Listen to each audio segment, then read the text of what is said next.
La Commission souhaite aussi simplifier certaines procédures pour les PME. En effet, la Commission part d'un constat, les coûts de conformité liés à la TVA sont proportionnellement plus élevés pour les petites entreprises que pour les grandes entreprises, et cela est dû à la complexité et à la fragmentation du système de TVA. Donc, partant du postulat qu'il faut créer un environnement favorable à la croissance, favoriser les échanges transfrontaliers, diminuer les charges administratives également pour les petites entreprises. Comme Donato nous l'a dit, des études ont été faites et sont en cours pour déterminer peut-être aussi également les bonnes pratiques de ce qui se pratique dans tous les États membres. On a parlé d'un seuil d'exonération pour le guichet unique qui permettrait de ne pas avoir à déclarer les prestations réalisées dans un autre pays.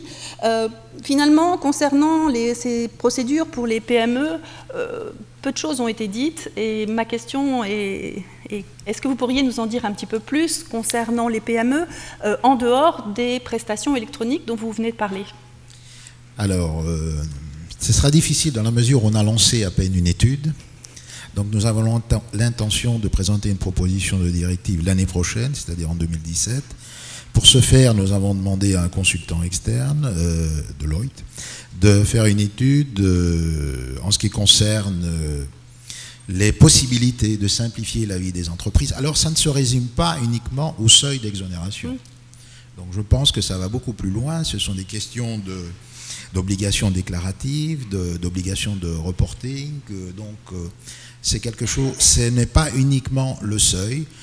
Alors nous ne sommes pas encore certains à ce stade de toucher aussi le régime forfaitaire agricole qui à mon avis n'a plus aucun sens en 2016.